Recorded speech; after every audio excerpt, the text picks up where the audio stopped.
സന്ദേശം കേൾക്കുന്ന എല്ലാ പ്രിയപ്പെട്ടവർക്കും പാവനനായ പരിശുദ്ധനായ കർത്താവായ യേശുക്രിസ്തുവിൻ്റെ നാമത്തിൽ സ്നേഹവന്ദനങ്ങളെയും അറിയിക്കുകയാണ്. ഇന്നും കർത്താവിൻ്റെ പരിശുദ്ധാത്മാവും നമ്മളോട് സംസാരിക്കുമാറാകട്ടെ. നമ്മുടെ ഒരേ ഒരു പ്രാർത്ഥനയുള്ളൂ, നമ്മുടെ നിയന്ത്രണം മുഴുവനും പരിശുദ്ധാത്മാവിന് ആയിരിക്കണം. പരിശുദ്ധാത്മാവാണ് നമ്മളിലൂടെ സംസാരിക്കേണ്ടുന്നത്. നമ്മുടെ കഴിവുകളോ നമ്മുടെ ബുദ്ധിയോ നമ്മൾ പഠിച്ചു വെച്ച സിദ്ധാന്തങ്ങളോ ജ്ഞാനങ്ങളോ വശീകരണ വാക്കുകളും ആളുകളെ കയ്യിലെടുക്കുവാനുള്ള വാക്ചാതുര്യങ്ങളോ ഒന്നും അല്ല. അതുകൊണ്ടൊന്നും ഒരു പ്രയോജനവും ഉണ്ടാകത്തില്ല. അന്നേരത്തെയുള്ള ഒരു ഇളക്കപ്പെരുക്കം മാത്രമേ ഉണ്ടാകുകയുള്ളൂ. അത് ആന്തരികമായി മനുഷ്യൻ്റെ ജീവിതത്തിൽ യാതൊരുവിധമായ മാറ്റങ്ങളും കൊണ്ടുവരികയില്ല. എന്നാൽ ദൈവത്തിൻ്റെ ആത്മാവിൽ പറയുന്ന, അത് ചെറിയ ശബ്ദത്തിൽ പറയുന്നതാണെങ്കിലും അത് വലിയ ശബ്ദത്തിൽ പറയുന്നതായിരുന്നാലും, അത് ഒരാളുടെ മുമ്പിൽ പറയുന്നതായിരുന്നാലും 1000 ആളുകളുടെ മുമ്പിൽ പറയുന്നതായിരുന്നാലും അതിൻ്റെ പ്രവൃത്തി തികയ്ക്കുവാൻ ഇടയായിത്തീരും. അപ്പോൾ നമ്മൾ ആഗ്രഹിക്കേണ്ടത്, നമ്മൾ പ്രാർത്ഥിക്കേണ്ടത് എന്തെങ്കിലും നല്ലൊരു നല്ല തോട്ട്സ് ആയിരുന്നു. ഇതുവരെ കേൾക്കാത്ത ഒരു തോട്ട്സ്. ഈ തോട്ട്സ് കൊണ്ടൊക്കെ നമുക്ക് എന്തോ പ്രയോജനമാണ്. നമ്മുടെ ജീവിതത്തെ രൂപാന്തരപ്പെടുത്തുവാൻ കഴിയാത്ത ഈ തോട്ട്സ് കൊണ്ട്, കുറേ പുതിയ പുതിയ കണ്ടുപിടുത്തങ്ങൾ കൊണ്ട്, അറിവുകൾ കൊണ്ട്, കുറേ വ്യാഖ്യാനങ്ങൾ കൊണ്ടൊന്നും മനുഷ്യരാശിക്ക് അല്ലെങ്കിൽ മനുഷ്യൻ്റെ ആത്മാവിന് യാതൊരു പ്രയോജനവുമില്ല എന്നും ഇന്ന് പകൽക്കാലം ഈ പ്രഭാതത്തിൽ നമ്മൾ അറിഞ്ഞിരിക്കണമെന്നും ഞാൻ പ്രിയപ്പെട്ടവരെ നിങ്ങളെ ഓർമ്മപ്പെടുത്തുകയാണ്. കഴിഞ്ഞ ആഴ്ചയിൽ നമ്മൾ ചിന്തിച്ചതും അത് പൂർത്തീകരിക്കുവാൻ കഴിഞ്ഞില്ല. പഴയ നിയമത്തിലെ യഹോവയും പുതിയ നിയമത്തിലെ ദൈവവും ഒരാളാണോ എന്ന് ഉള്ള ഒരു ചോദ്യമായിരുന്നു. പലരും വിചാരിച്ചിരിക്കുന്നത് പഴയ നിയമത്തിലെ ദൈവം ക്രൂരനായ ഒരു ദൈവം, ശിശുക്കളെ കൊല്ലണം, ബിംബങ്ങളെ ഇടിച്ചു കളയണം, ക്ഷേത്രങ്ങളെ നശിപ്പിക്കണം, കൊച്ചു കുഞ്ഞുങ്ങളെയും ഗർഭിണികളെയും മുല കുടിക്കുന്നവരെയെല്ലാം കൊന്നുകളയണം, അവരെ ഉന്മൂലനാശം ചെയ്യണം, അതുമാത്രമല്ല ആടുമാടുകളെ വരെ കൊന്നുമുടിച്ചു കളയണം എന്ന് ഒക്കെ പഠിപ്പിക്കുന്ന ദൈവം എങ്ങനെ സ്നേഹവാനായ ഒരു ദൈവമാകും? സ്നേഹവാനായ ഒരു ദൈവത്തിന് എങ്ങനെ ഇങ്ങനെയൊക്കെ പ്രവർത്തിക്കുവാൻ വേണ്ടി കഴിയും എന്നുള്ള ഒരു ചോദ്യം നിരീശ്വരന്മാരും അല്ലെങ്കിൽ ക്രിസ്തു വിരോധികൾ, ബൈബിളിന് വിരോധമായി അഹോരാത്രം പ്രവർത്തിക്കുന്ന വലിയൊരു ഗൂഢസംഘമുണ്ട്. ഇരുട്ടിൻ്റെ അധികാരങ്ങളുണ്ട്. എപ്പോഴും നോക്കണം, വെളിച്ചത്തിന് വിരോധമായിരിക്കും എപ്പോഴും ഇരുട്ടിൻ്റെ ശക്തികൾ എപ്പോഴും വെളിച്ചത്തിന് എതിരെ ചെയ്തുകൊണ്ടേയിരിക്കും, പ്രവർത്തിച്ചുകൊണ്ടേയിരിക്കും. എന്നാൽ നമ്മൾ ദൈവത്തിൻ്റെ മക്കൾക്ക് ദൈവം എന്ത് നൽകിയിട്ടുണ്ട്? ഉത്തരവാദിത്വങ്ങൾ നൽകിയിട്ടുണ്ട്. നമ്മൾ ഈ ഇരുട്ടിൻ്റെ ശക്തികൾക്കെതിരെ എന്ത് ചെയ്യണം? പോരാടണം. ഇരുട്ടിൻ്റെ ശക്തികൾക്ക് നമ്മൾ ഒരിക്കലും എന്ത് ചെയ്യരുത്? വിധേയപ്പെട്ടു കൊടുക്കരുത്, അടിമപ്പെട്ടു കൊടുക്കരുത്. നമ്മൾ ഇരുട്ടിൻ്റെ ശക്തികളെ എതിർത്ത് ജയിച്ച് ആത്മാവിൽ ദൈവവചനത്തിൻ്റെ അടിസ്ഥാനത്തിൽ അതിനെ തോൽപ്പിക്കുവാനുള്ള അഭിഷേകവും ശക്തിയും ദൈവകൃപയും ദൈവം നമ്മുടെ മേൽ തന്നിട്ടുണ്ട്. ഒരു വ്യത്യാസവുമില്ല. പഴയ നിയമത്തിലെ യഹോവയും പുതിയ നിയമത്തിലെ സ്വർഗീയ പിതാവും ഒരേ ഒരാൾ തന്നെയാണ്. പഴയ നിയമത്തിലെ യഹോവയും പുതിയ നിയമത്തിലെ യേശു ക്രിസ്തുവും ഒരേ ദൈവം തന്നെയാണ്. ഒരു വ്യത്യാസവുമില്ല. അത് നമ്മൾ കുറേ കാര്യങ്ങൾ കഴിഞ്ഞ ആഴ്ചയിൽ നമുക്ക് ചിന്തിക്കുവാൻ ഇടയായി തീർന്നു. ഒന്നാമതായിട്ട് ദൈവം സ്നേഹവാനായ ദൈവമാണ്. കൃപയും കരുണയും ദീർഘക്ഷമയും മഹാദയും ഉള്ള ദൈവമാണ്. നീതിയെ ഇഷ്ടപ്പെടുന്ന ദൈവമാണ്. പാപങ്ങളെ വെറുക്കുന്ന ദൈവമാണ്. അനീതിയിൽ ഒരിക്കലും അനീതി കണ്ടു നിൽക്കുവാൻ കഴിയുന്ന ദൈവമല്ല. ദൈവം നീതിമാനായ ദൈവമാണ്. ദൈവം സ്നേഹിക്കുന്ന ദൈവമാണ്. ദൈവം ആർദ്രകരുണയുള്ളവനാണ്. ദൈവം മനസ്സലിവുള്ളവനാണ്. ദൈവം മഹാദയാലുവായ ദൈവമാണ് എന്ന് നൂറുകണക്കിന് വചനങ്ങൾ, ഒത്തിരിയും വചനങ്ങൾ പറഞ്ഞു എന്ന് എനിക്ക് തോന്നുന്നു. കാരണം ഒത്തിരി സമയം നമുക്ക് പോകുവാനിടയായി തീർന്നു. ഇനിയും എത്രയോ വചനങ്ങൾ കിടക്കുന്നു. അത് കഴിഞ്ഞിട്ട് നമ്മൾ ദൈവം കോപിക്കുന്ന ദൈവമാണ്. സ്നേഹിക്കുന്ന ദൈവമായിരിക്കുമ്പോൾ തന്നെ ദൈവം കോപിക്കുന്ന ദൈവമാണ്. തെറ്റ് കണ്ടു കഴിഞ്ഞാൽ അതിനെ ദൈവത്തിന് ന്യായീകരിക്കുവാൻ കഴിയത്തില്ല. പാപം കണ്ടു കഴിഞ്ഞാൽ, വൃത്തികേടുകൾ കണ്ടു കഴിഞ്ഞാൽ, അനീതി കണ്ടു കഴിഞ്ഞാൽ, അകൃത്യം കണ്ടു കഴിഞ്ഞാൽ കണ്ണടച്ച് അതിനെ മൂടി സാരമില്ല എന്ന് പറഞ്ഞ് പോകുവാൻ ഈ ദൈവത്തിന് കഴിയത്തില്ല. ആര് പാപം ചെയ്താലും, ദൈവത്തിൻ്റെ ഹൃദയപ്രകാരമുള്ള മനുഷ്യനായ ദാവീദ് പാപം ചെയ്താലും ദൈവം വെറുതെ വിടുകയില്ല. പുരോഹിതന്മാർ പാപം ചെയ്താൽ ദൈവം വിടുകയില്ല. രാജാക്കന്മാർ പാപം ചെയ്താൽ വിടുകയില്ല. പ്രവാചകൻ പാപം ചെയ്താലും വിടുകയില്ല. പാപവുമായി ദൈവത്തിന് യാതൊരു കോംപ്രമൈസുമില്ല. ശിക്ഷിക്കുന്ന ഒരു ദൈവത്തെയും നമ്മൾ അനേകം വചനങ്ങളെടുത്ത് കാണുവാനിടയായി തീർന്നു. അതുകൊണ്ട് ദൈവം ദൈവം കോപിക്കുന്ന ദൈവമാണ്, ദൈവം ശിക്ഷിക്കുന്ന ദൈവമാണ്. പിന്നെ നമ്മൾ ഒത്തിരിയും വചനങ്ങളിലൂടെ ദൈവം സൃഷ്ടാവായ ദൈവമാണ്, ദൈവത്തിൻ്റെ സൃഷ്ടി, ഈ പ്രപഞ്ചം മുഴുവനും, ഈ അഖിലാണ്ടം മുഴുവനും, ഈ അണ്ടകടാകങ്ങളെ മുഴുവൻ ഉണ്ടാക്കിയ ദൈവം, നമുക്ക് ജന്മം നൽകിയ, നമുക്ക് ജീവനെ നൽകിയ നമ്മുടെ സൃഷ്ടാവായ ദൈവം, അതായത് ദൈവം യഹോവയായ ദൈവം തന്നെയാണ് നമ്മുടെ സൃഷ്ടാവ് എന്നും മറ്റ് ഒരു പുസ്തകങ്ങളിലും നമുക്ക് കാണാൻ കഴിയാത്ത, കേൾക്കാൻ കഴിയാത്ത, അത് ശാസ്ത്രീയമായി 100% ശാസ്ത്രീയമായി ആർക്കും കണ്ടിക്കുവാൻ കഴിയാതെ വണ്ണം നമ്മുടെ ദൈവമായ യഹോവ സൃഷ്ടാവായ ദൈവമാണ് എന്നും ദൈവവചനത്തിലൂടെ നമുക്ക് തെളിയിക്കുവാൻ കഴിഞ്ഞു. ദൈവം സൃഷ്ടിക്കുന്ന ദൈവമാണ്, സൃഷ്ടാവായ ദൈവമാണ്. അതേ സൃഷ്ടാവായ ദൈവത്തിന് ജന്മം നൽകിയ ദൈവത്തിന് ജീവൻ എടുക്കുവാൻ, ജീവനെ കൊടുക്കുന്ന ദൈവത്തിന് ജീവനെ എടുക്കുവാനുള്ള അധികാരമുണ്ട്.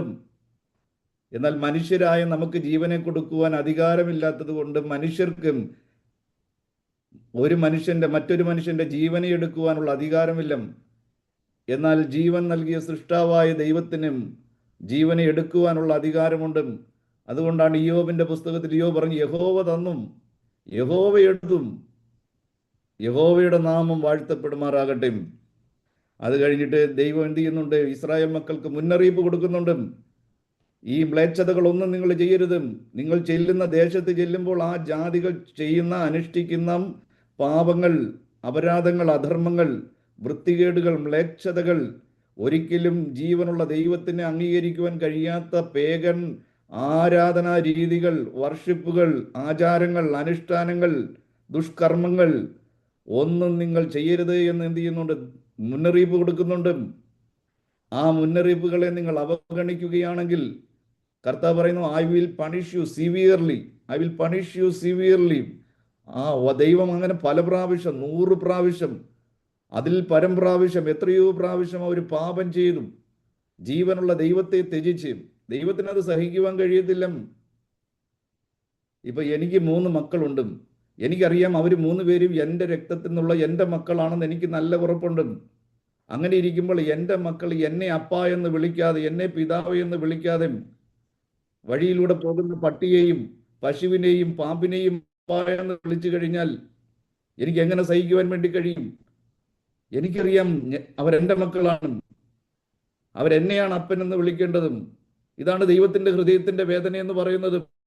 എത്ര പ്രാവശ്യം പറഞ്ഞു കൊടുത്താലും, എത്ര പ്രാവശ്യം വിളിച്ചവരെ തലോടി, അവരെ താലോലിച്ച്, അവർക്ക് ഉമ്മ കൊടുത്ത്, അവർക്ക് ആവശ്യമുള്ളതെല്ലാം കൊടുത്തിട്ടും ഞാനാണ് നിങ്ങളുടെ പിതാവും, ഞാനാണ് നിങ്ങളുടെ സൃഷ്ടാവും, നിങ്ങൾ എന്നെയാണ് ബഹുമാനിക്കേണ്ടതെന്ന് പറഞ്ഞാലും കുറെ ദിവസമൊക്കെ അപ്പ എന്ന് വിളിച്ചിട്ട് വീണ്ടും മടങ്ങിപ്പോകുമ്പോൾ ദൈവത്തിന് സഹിക്കുവാൻ കഴിയത്തില്ല. ദൈവത്തിന്റെ കോപം ജ്വലിക്കുകയാണ്. അങ്ങനെ എത്രയോ പ്രാവശ്യം അവരുടെ നാട് വിട്ടും അവരെ ജീവനും കൊണ്ട് പ്രാണനും കൊണ്ട് എത്രയോ പ്രാവശ്യം അവർ പരദേശികളായി അല്ലെങ്കിൽ അടിമകളായി എത്രയോ രാജ്യങ്ങൾക്ക് അവർ വിൽക്കപ്പെടുവാൻ, യുദ്ധത്തിൽ ഏറ്റവും കൂടുതൽ പീഡിപ്പിക്കപ്പെട്ട ഒരു ജനം, അവരുടെ അകൃത്യം നിമിത്തം, അവരുടെ പാപം നിമിത്തം, അവർ ചെയ്ത കൊള്ളരുതായ്മകൾ നിമിത്തം ദൈവത്തെ കോപിപ്പിച്ചത് കൊണ്ട് ഇത്രയും വംശനാശം സംഭവിച്ച, നോക്കണം, എത്രയോ ആദം മുതലുള്ള ചരിത്രം വെറും 80 ലക്ഷമായിട്ട് അവർ ചുരുങ്ങിപ്പോകുവാനിടയായി തീർന്നു. അപ്പം ദൈവം വാണിംഗ് കൊടുക്കുന്ന ദൈവമാണ്, മുന്നറിയിപ്പ് കൊടുക്കുന്ന ദൈവമാണ്. മുന്നറിയിപ്പ് കൊടുത്തിട്ട് മാത്രമേ ദൈവം എന്ത് ചെയ്യത്തുള്ളൂ? ദൈവം ശിക്ഷിക്കുകയുള്ളൂ. അങ്ങനെ ദൈവത്തിൻ്റെയും ആ ആട്രിബ്യൂട്ട്സ് നമ്മൾക്ക് കാണുവാനിടയായി തീർന്നു. ദൈവവാനായ ദൈവമാണ്, ദൈവം കരുണയുള്ള ദൈവമാണ്, ആർദ്രതയുള്ള ദൈവമാണ്, കമ്പാഷനുള്ള ദൈവമാണ്. അതേസമയം അവൻ വിശുദ്ധനായ ദൈവമാണ്, പരിശുദ്ധനായ ദൈവമാണ്, അവൻ കോപിക്കുന്ന ദൈവമാണ്. ഒരേ സമയം അവൻ സ്നേഹിക്കുന്ന സൃഷ്ടാവായ സ്വർഗീയ പിതാവാണ്, മറുവശത്ത് അവൻ ന്യായം വിധിക്കുന്ന ന്യായാധിപനാണ് എന്നുള്ള വസ്തുതയും നമ്മൾ കഴിഞ്ഞ ആഴ്ചയിൽ ചിന്തിക്കുവാൻ ഇടയായി തീർന്നു. കർത്താവ് ഇസ്രായേൽ മക്കളോട് പറഞ്ഞു, നിങ്ങൾ ഏതെങ്കിലും ഒരു രാജ്യത്ത് ചെല്ലുമ്പോൾ, നിങ്ങൾ കടന്നു പോകുമ്പോൾ നിങ്ങൾ ആ രാജ്യത്തോട് യുദ്ധം ചെയ്യരുത്. യുദ്ധം ചെയ്ത് പറയണം. 20:10 നമ്മളത് കേട്ടും. എന്നാൽ അവര് നിങ്ങളുമായിട്ടൊരു സന്ധി ചെയ്യുവാൻ, ഒരു സമാധാനത്തിന് അവർ ശ്രമിക്കുന്നില്ല. നിങ്ങൾക്കെതിരെ അവർ യുദ്ധം ചെയ്യുവാൻ വേണ്ടി വരികയാണെങ്കിൽ മാത്രമേ നിങ്ങൾ അവരുമായി യുദ്ധം ചെയ്യാവൂ എന്നും, ആരെയും കൊല്ലരുത് എന്ന് ദൈവം എന്ത് ചെയ്യുന്നുണ്ട്? വളരെ വ്യക്തമായി മുന്നറിയിപ്പ് കൊടുക്കുന്നുണ്ട്. പിന്നെ സംഖ്യാപുസ്തകം 20:14 നമ്മൾ വായിക്കുന്നുണ്ട്. അത് ഏദോം രാജാവിൻ്റെ അടുക്കൽ, ഏദോമിലൂടെ അവർ കടന്നു പോകേണ്ടതായിട്ടുണ്ട്. ദയവായി ഞങ്ങളെ ഒന്ന് അനുവദിക്കണം, നിന്റെ രാജ്യത്തുകൂടെ, നിന്റെ രാജവീതിയിലൂടെ, ആ പെരുവഴിയിലൂടെ, പബ്ലിക് റോഡിലൂടെ ഞങ്ങൾ നടന്നു പോയിക്കൊള്ളാം. നിന്റെ കിണറ്റിലെ വെള്ളം ഞങ്ങൾ കുടിക്കുകയില്ല, നിന്റെ കൃഷിയിടങ്ങളിൽ ഞങ്ങൾ ഒരിക്കലും കൈനീട്ടുകയില്ല. ഞങ്ങളെ ഒന്ന് കടന്നു പോകുവാൻ അനുവദിക്കണമെന്ന് യാചിക്കുന്ന ജീവനുള്ള ദൈവത്തിൻ്റെ, സൃഷ്ടാവായ ദൈവത്തിൻ്റെ, അഖിലാണ്ടത്തെ ഉണ്ടാക്കിയ ദൈവത്തിൻ്റെ മക്കൾ യാചിക്കുകയാണ്. എന്നിട്ടും ഏദോമിലെ രാജാവ് പറയാണ്, നീ എൻ്റെ രാജ്യത്തിലൂടെ കടക്കരുത്, നീ കടക്കുവാണെങ്കിൽ ഞാൻ എൻ്റെ പടജനവുമായിട്ട് വന്ന് നിങ്ങളോട് യുദ്ധം ചെയ്യും, നിങ്ങളെ കൊല്ലുമെന്നുള്ള ഭീഷണികൾ മുഴക്കുകയാണ്. നോക്കണം, ദൈവം എത്ര നീതിയുള്ള ദൈവമാണ് എന്നുള്ള കാര്യം. എവിടുന്നെങ്കിലും അവിടുന്ന് ഇവിടുന്ന് ഓരോ വചനങ്ങൾ എടുത്തിട്ടും യഹോവ അങ്ങനെയാണ്, യഹോവ ഇങ്ങനെയാണ്, യഹോവ ക്രൂരനാണ്, യഹോവ ഇങ്ങനെ ചെയ്യുവാൻ പറഞ്ഞു, അങ്ങനെ ചെയ്യുവാൻ പറഞ്ഞു എന്നൊക്കെ പറഞ്ഞും ഈ പാവം നിരപരാധികളായി ജനങ്ങളെല്ലാം ഇത് വിശ്വസിക്കും. കാരണം ആ വചനം, ആ പെർട്ടിക്കുലർ വചനം അവർ പിക്ക് ചെയ്തെടുക്കുന്ന വചനം, അയ്യോ ഇങ്ങനെ ഈ ബൈബിളിനകത്ത് എഴുതി വെച്ചിട്ടുണ്ടോ? പഴയ നിയമത്തിലെ ദൈവം എത്ര ക്രൂരനായ ദൈവമാണ്, എന്നാൽ പുതിയ നിയമത്തിലെ ദൈവം എത്ര സ്നേഹവാനായ ദൈവമാണ്. ഈ രണ്ട് ദൈവങ്ങളും ഒരാളാകുവാൻ സാധ്യതകൾ വല്ലതുണ്ടോ? ഒരിക്കലും ഒന്നല്ല എന്നൊക്കെ പറഞ്ഞും ബൈബിളിനെ ആക്ഷേപിക്കുന്ന, അധിക്ഷേപിക്കുന്ന, ആക്രമിക്കുന്നവർക്കും കൊടുക്കുവാനുള്ള മുന്നറിയിപ്പാണ് പരിശുദ്ധാത്മാവ് തൻ്റെ ദാസന്മാർക്ക് വെളിപ്പെടുത്തി കൊടുക്കുന്നതും. പ്രിയപ്പെട്ടവരെ, നമ്മൾ വഞ്ചിക്കപ്പെടരുതും, നമ്മൾ ചതിക്കപ്പെടരുതും. നമ്മൾ നന്നായിട്ട് അറിഞ്ഞിരിക്കണം. ഏതെങ്കിലും ഒരു വചനം എടുക്കുകയല്ല, അത് നന്നായിട്ട് ആഴമായി പഠിക്കുമ്പോഴാണ് ദൈവം ക്രൂരനാണോ, ദൈവം എന്തുകൊണ്ട് ക്രൂരത കാണിച്ചും, ദൈവം എന്തുകൊണ്ട് ശിശുക്കളെ കൊല്ലുവാൻ വേണ്ടി പറഞ്ഞും, എന്തുകൊണ്ട് ആ ദേശത്തെ ഉന്മൂലനാശം ചെയ്യണമെന്നൊക്കെ പറഞ്ഞും എന്ന് നമുക്ക് അറിയണമെങ്കിൽ ആ വചനത്തിൻ്റെ ആഴങ്ങൾ, അതിൻ്റെ ചരിത്രം പഠിക്കണം. അതിൻ്റെ പിന്നിലുള്ള ആ സംഭവങ്ങൾ ഓരോന്നും എന്തുകൊണ്ട് ദൈവം അങ്ങനെ പറഞ്ഞു. അതിവേഗത്തിൽ ഇന്ന് എനിക്ക് ഇത് ഫിനിഷ് ചെയ്യണം. അതുകൊണ്ട് വേഗത്തിൽ കാരണം ഈ മെസ്സേജ് റെക്കോർഡ് ചെയ്യുന്നുണ്ട്, ആയിരക്കണക്കിന് ആളുകൾ ഇത് കാണുന്നുണ്ട്. കാരണം എപ്പോഴും ഈ മെസ്സേജിന്റെ ലെങ്ത് കൂടുന്തോറും കാണുന്നത് അങ്ങ് കുറയ്ക്കും. എല്ലാവർക്കും ഈ ഫാസ്റ്റ് ഫുഡ് പോലെ 1 മിനിറ്റ് താഴെയുള്ള മെസ്സേജുകൾ, 10 മിനിറ്റ് താഴെയുള്ള മെസ്സേജുകൾ, അല്ലെങ്കിൽ അരമണിക്കൂർ താഴെയുള്ള മെസ്സേജുകൾ. അതുകൊണ്ട് ഈ റെക്കോർഡ് ചെയ്തിടുന്നവരെന്ത് ചെയ്യും, 30 മിനിറ്റ് മെസ്സേജ് ആണെങ്കിൽ 30 ഇടത്തിൽ 29 ആക്കാൻ വേണ്ടി ശ്രമിക്കും. അതുപോലെ 5 മിനിറ്റുള്ള മെസ്സേജ് ആണെങ്കിൽ അതൊരു 10 സെക്കൻഡെങ്കിലും കുറയ്ക്കാൻ വേണ്ടി പരിശ്രമിക്കും. ഒരു മിനിറ്റുള്ള മെസ്സേജ് ആണെങ്കിൽ അവർ 59 സെക്കൻഡിൽ നിർത്തുവാൻ വേണ്ടി ശ്രമിക്കും. ഇതെന്താണെന്ന് ചോദിച്ചു കഴിഞ്ഞാൽ, ഇല്ലെങ്കിൽ മനുഷ്യർ കാണത്തില്ല, മനുഷ്യർക്ക് കേൾക്കാൻ പേഷ്യൻസ് ഇല്ല. ഇത് കണ്ടിട്ട് അടുത്തത് ചാടി ചാടി ചാടി ചാടി ചാടി പോവുകയാണ്. ആയിരക്കണക്കിന് മെസ്സേജുകൾ ഇങ്ങനെ കേട്ടുകൊണ്ടേയിരിക്കുകയാണ്. ഇതൊന്ന് ഇരുന്ന് കേൾക്കുവാനോ പഠിക്കുവാനോ ഉള്ള ഇന്നത്തെ മനസ്സ് മാറിയിരിക്കുന്നു. നമുക്ക് അതിവേഗത്തിൽ മുന്നോട്ട് പോകാം. നോക്കണം, നമ്മൾ ബൈബിളിലെ ഒത്തിരി കാര്യങ്ങളുണ്ട്. അതായത് ബൈബിളിലെ വചനങ്ങൾ, ബൈബിൾ രേഖപ്പെടുത്തിയിരിക്കുന്നത് എല്ലാം ദൈവത്തിൻ്റെ വചനങ്ങളല്ല. ബൈബിളിൽ മനുഷ്യൻ്റെ വാക്കുകളുണ്ട്, മനുഷ്യരുടെ പ്രാർത്ഥനകളുണ്ട്, പിന്നെ പ്രവാചകന്മാരുടെ ഉപദേശങ്ങളുണ്ട്, അനേകരുടെ അനുഭവങ്ങളുണ്ട്, രാജാക്കന്മാരുടെ ഇതിഹാസങ്ങളുണ്ട്, ചരിത്രങ്ങൾ രേഖപ്പെടുത്തി വച്ചിരിക്കുന്നു. പിന്നെ മനുഷ്യൻ ചെയ്ത പാപങ്ങളൊക്കെ അതുപോലെ രേഖപ്പെടുത്തിയിരിക്കുന്നു. പരിശുദ്ധ ബൈബിള് ആണ് എന്ന് പറഞ്ഞ് മനുഷ്യൻ ചെയ്ത പാപങ്ങൾ, വൃത്തികേടുകൾ, മ്ലേച്ഛതകളൊന്നും മറച്ചു വെച്ചിട്ടില്ല. ഓരോരുത്തരും ചെയ്ത വൃത്തികെട്ട മ്ലേച്ഛമായ പാപങ്ങൾ അതുപോലെ അതെന്തിനാണ് രേഖപ്പെടുത്തിയിരിക്കുന്നത് ചോദിച്ചാൽ, പരിശുദ്ധമായ ബൈബിളിനകത്ത് ഇങ്ങനെയൊക്കെയുള്ള കാര്യങ്ങൾ എന്തിനാണ് എഴുതിയിരിക്കുന്നതെന്നൊക്കെ ചോദിക്കുമ്പോൾ അത് ദൈവം മനുഷ്യർക്ക് കൊടുക്കുന്ന ഒരു മുന്നറിയിപ്പാണ്. അവർക്ക് സംഭവിച്ച പാളിച്ച, അവർക്ക് സംഭവിച്ച വീഴ്ച, അവർക്ക് സംഭവിച്ച പാപം ഒരിക്കലും നമ്മളുടെ ജീവിതത്തിൽ സംഭവിക്കുവാൻ പാടില്ല എന്നുള്ള ഒരു മുന്നറിയിപ്പാണ് ദൈവം നമുക്ക് ഈ സന്ദേശങ്ങളിലൂടെ നൽകുന്നത്. അല്ലാതെ നമ്മളും അവർ ചെയ്ത പാപങ്ങൾ ചെയ്ത് അതുപോലെ ജീവിക്കാൻ വേണ്ടിയല്ല, അതൊരിക്കലും അനുകരിക്കാതെ ഇരിക്കുവാൻ വേണ്ടിയാണ്. അവർക്ക് സംഭവിച്ച കോൺസിക്വൻസ്, ദൈവത്തിൽ നിന്ന് ലഭിച്ച പണിഷ്മെന്റ്, അത് കണ്ട്, അത് കേട്ട്, അത് അറിഞ്ഞ്, അത് ഗ്രഹിച്ച് നമ്മൾ ആ വഴികളെല്ലാം വിട്ടുമാറി വിശുദ്ധിയിൽ ജീവിക്കുവാൻ വേണ്ടിയാണ് ദൈവം അതെല്ലാം രേഖപ്പെടുത്തിയിരിക്കുന്നത്. അതായത് നമ്മൾ നോക്കുമ്പോൾ എപ്പോഴും ഒരു കാര്യം നോക്കണം, ബൈബിളിൽ, അതായത് what Bible recorded and what God approved R different. ബൈബിളിൽ രേഖപ്പെടുത്തിയിരിക്കുന്ന കാര്യങ്ങളും ദൈവം അപ്രൂവ് ചെയ്ത കാര്യങ്ങളും വ്യത്യസ്തമാണ്. മനുഷ്യർ പറഞ്ഞിരിക്കുന്ന കാര്യങ്ങളെല്ലാം ദൈവം അപ്രൂവ് ചെയ്തതാണെന്ന് നമ്മൾ ഒരിക്കലും വിചാരിക്കരുത്. ദൈവം പറയാത്ത ഒത്തിരി കാര്യങ്ങൾ അബ്രഹാം ചെയ്തിട്ടുണ്ട്, സാറ ചെയ്തിട്ടുണ്ട്, ദാവീദ് ചെയ്തിട്ടുണ്ട്, രാജാക്കന്മാർ ചെയ്തിട്ടുണ്ട്. ചെയ്യരുത് എന്ന് പറയുന്ന കാര്യങ്ങൾ ചെയ്തത് ഒത്തിരി കാര്യങ്ങളുണ്ട്. അത് അതിനകത്ത് രേഖപ്പെടുത്തിയിരിക്കുന്നു. എന്ന് പറഞ്ഞാൽ ബൈബിളിൽ പറഞ്ഞിരിക്കുന്ന പല സംഭവങ്ങളും അത് ദൈവം പറഞ്ഞതല്ല, ദൈവം കൽപ്പിച്ചതല്ല, മറിച്ച് മനുഷ്യന്റെ ഇഷ്ടപ്രകാരം സ്വയം തീരുമാനപ്രകാരം ചെയ്ത കാര്യങ്ങളാണ്. അപ്പം എപ്പോഴും ുമായിട്ടുള്ള ബന്ധത്തിലാണ്, ഒരു രാജ്യവുമായിട്ടുള്ള ബന്ധത്തിലാണ്, ഒരു രാജ്യത്തിന്റെ നിയമങ്ങളാണ് പറയുന്നത്. അൻ അക്കൗണ്ട് ഓഫ് എ നേഷൻ. പുതിയ നിയമത്തിൽ വരുമ്പോൾ ഒരു രാഷ്ട്രസങ്കല്പമില്ല. ഒരു ക്രിസ്തീയ രാഷ്ട്രം എന്നുള്ള ഇസ്ലാമിക രാഷ്ട്രം സങ്കല്പം എന്നതുപോലെ ഒരു പൊളിറ്റിക്കൽ ഇസ്ലാം, അതേപോലെ ഒരു പൊളിറ്റിക്കൽ ക്രിസ്ത്യാനിറ്റി എന്ന് പറയുന്ന ഒരു കാര്യമില്ല. കർത്താവ് യേശു പറഞ്ഞു, എൻ്റെ രാജ്യം ഐഹികമല്ല, അല്ല എൻ്റെ രാജ്യം. ഒരു പൊളിറ്റിക്കൽ കിങ്ഡം എന്നുള്ള ലക്ഷ്യം നമ്മുടെ കർത്താവ് യേശു ക്രിസ്തുവിനില്ലായിരുന്നു. ഈ ലോകത്തിൽ അനേകം ദൈവങ്ങൾ വന്നു, ദേവന്മാർ വന്നു, അവതാരങ്ങൾ വന്നു, മതസ്ഥാപകന്മാർ വന്നു, അവരെല്ലാവരും വന്നു. അവർക്കൊരോ ലക്ഷ്യങ്ങൾ ഉണ്ടായിരുന്നു. പലരും വന്നു മതം സ്ഥാപിക്കാൻ വേണ്ടി വന്നു, സാമ്രാജ്യം സ്ഥാപിക്കാൻ വന്നു, യുദ്ധം ചെയ്യാൻ വേണ്ടി വന്നു, നിരവധി സ്ത്രീകളെ വിവാഹം കഴിക്കുവാൻ വേണ്ടി വന്നു. അങ്ങനെ പല ലക്ഷ്യങ്ങളും അവർക്കുണ്ടായിരുന്നു. എന്നാൽ നമ്മുടെ കർത്താവ് യേശു ക്രിസ്തു അനേകം സ്ത്രീകളെ വിവാഹം കഴിക്കുവാൻ വേണ്ടിയല്ല വന്നത്, സാമ്രാജ്യം സ്ഥാപിക്കാൻ വേണ്ടിയല്ല വന്നത്, യുദ്ധം ചെയ്യുവാൻ വേണ്ടിയല്ല വന്നത്, മതം സ്ഥാപിക്കാൻ വേണ്ടിയല്ല വന്നത്. കർത്താവ് യേശു പറഞ്ഞ്, നിൽക്കുന്ന സ്ഥലം പോലും, ഞാൻ കാലുവെച്ചിരിക്കുന്ന മണ്ണ് പോലും എനിക്ക് സ്വന്തമായിട്ടില്ല. ആകാശത്തിലെ പറവുകൾക്ക് ആകാശമുണ്ട്, ഭൂമിയിലെ കുറുനരികൾക്ക് കുഴിയുണ്ട്. മനുഷ്യപുത്രനായ സൃഷ്ടാവായ ദൈവമായി എനിക്ക് ഈ ഭൂമിയിൽ തലചായ്ക്കുവാൻ ഇടമില്ല. കർത്താവ് യേശു ക്രിസ്തു പറഞ്ഞു, വാളെടുക്കുന്നവൻ വാളാൽ തന്നെ നശിക്കും. എല്ലാവരും ആയുധങ്ങളുമായിട്ട് വന്നു, എല്ലാവരും അനേകരെ കൊന്നുപിടിച്ചു, ചോര കണ്ടും രക്തപ്പുഴയൊരുക്കി. എന്നാൽ ആയുധമെടുക്കാതെ ഈ ഭൂമിയിൽ വന്ന ഒരേ ഒരാളേ ഉള്ളൂ, അത് നമ്മുടെ കർത്താവായ യേശു ക്രിസ്തുവാണ്.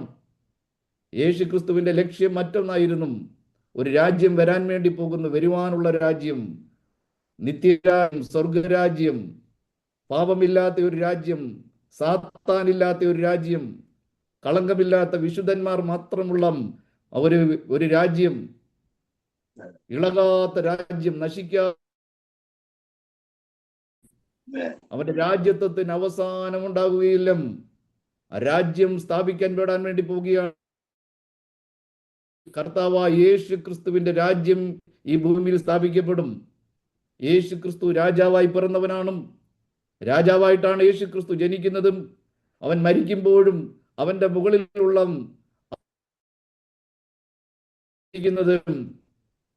യഹൂദന്മാരുടെ രാജാവും എന്നുള്ള ഒരു കുറ്റമാണ്. അവൻ മരിക്കുമ്പോൾ രാജാവായിരുന്നു കാണില്ല.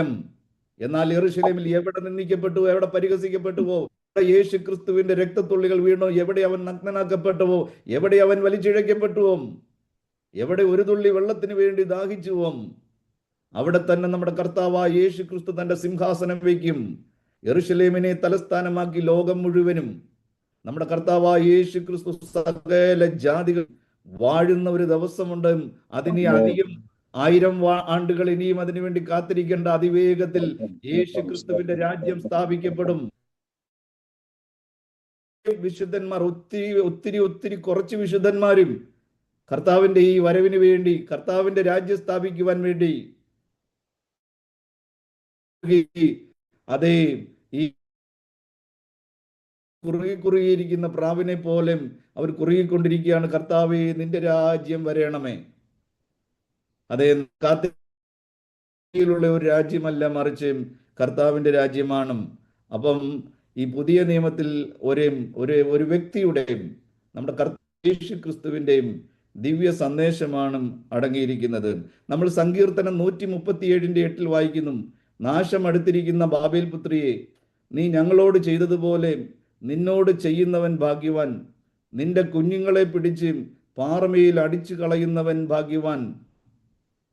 ഈ ഒരു വചനം എടുത്തുകൊണ്ടാണ് നിരീശ്വരന്മാരും കൊച്ചു കുഞ്ഞുങ്ങളെ പിടിച്ച് പാറമേൽ അടിച്ചു കൊല്ലണമെന്ന് യഹോവ കൽപ്പിച്ചിരിക്കുന്നു. ഇത് കേൾക്കുന്നവരെ എന്ത് ചെയ്യും? ഞെട്ടിപ്പോകും. ഇത് യഹോവയായ ദൈവം പറയുന്ന വചനമല്ല. ഇത് സങ്കടം കൊണ്ട്, വേദന കൊണ്ട് പീഡിപ്പിക്കപ്പെട്ട യഹൂദന്മാര് ദൈവത്തോട് നിലവിളിക്കുന്ന ഒരു നിലവിളിയാണ്. അതെന്താ പറഞ്ഞിരിക്കുന്നറിയാമോ? നീ ഞങ്ങളോട് ചെയ്തതുപോലെ നിന്നോടും ചെയ്യുന്നവൻ ഭാഗ്യവാൻ. എന്താണ് ഇവരോട് ചെയ്തതും? ഇവരുടെ കുഞ്ഞുങ്ങളെ പിടിച്ച് പാറമേൽ അടിച്ചു കൊന്നും. യഹൂദന്മാരുടെ കുഞ്ഞുങ്ങളെയും അവരെ ബലിഷ്ഠമായ കൈകൾ കൊണ്ടും രണ്ട് കാലുകളും തൂക്കിയെടുത്തിട്ടും ഒരു ദയവുമില്ലാതെയും മാതാപിതാക്കളുടെ മുമ്പാകെ ഈ കുഞ്ഞുങ്ങളെ പാറമേൽ അടിച്ചു കൊന്നും. അവരുടെ തല ചിന്നി ചിതറുമ്പോൾ, ആ കുഞ്ഞുങ്ങളുടെ ചോര ചിതറിപ്പോകുമ്പോൾ ഈ മാതാപിതാക്കളുടെ ഹൃദയം തകർന്നും. അങ്ങനെ ഒന്നും രണ്ടും കുഞ്ഞുങ്ങളെല്ലാം എല്ലായിടത്തും ഇവർ പീഡിപ്പിക്കപ്പെട്ടും, അതിക്രൂരമായി പീഡിപ്പിക്കപ്പെട്ടും. നമുക്കറിയാം 60 ലക്ഷം യഹൂദന്മാരെയാണ് നാസികൾ, ജർമ്മനിയിൽ ഹിറ്റ്ലറും അവരെ ജീവനോടെ തളച്ച വെള്ളത്തിനകത്തിട്ട് പുഴുങ്ങി മനുഷ്യന്റെ കൊഴുപ്പെടുത്തിട്ടും, യഹൂദന്മാരുടെ കൊഴുപ്പെടുത്തിട്ടും സോപ്പ് കമ്പനിക്ക് കൊടുത്തും. എത്ര ക്രൂരമായ പീഡകൾ! നാസി ക്യാമ്പുകളിൽ കഴിയുന്ന യഹൂദന്മാരുടെ ചില വിരളമായ ഫോട്ടോകൾ അസ്ഥിമഞ്ജരമായി, എല്ലും കോലുമായി, അസ്ഥികൂടങ്ങളായി അവരെത്രത്തോളം പീഡിപ്പിക്കപ്പെട്ടും. അവരുടെ മുമ്പിൽ വെച്ചവരുടെ കുഞ്ഞുങ്ങളെ അതിക്രൂരമായി പീഡിപ്പിച്ചു. ഈ യഹൂദന്മാർ ദൈവത്തോട് പറയുകയാണ്, ഞങ്ങളോട് ചെയ്തതുപോലെ അവരോടും ചെയ്തിരുന്നുവെങ്കിൽ. തമിഴ്നാട്ടിലും മുഖ്യമന്ത്രി അടുത്ത ദിവസം ഒന്ന് രണ്ട് കുഞ്ഞുങ്ങളെയും പീഡിപ്പിച്ചു കൊന്നും.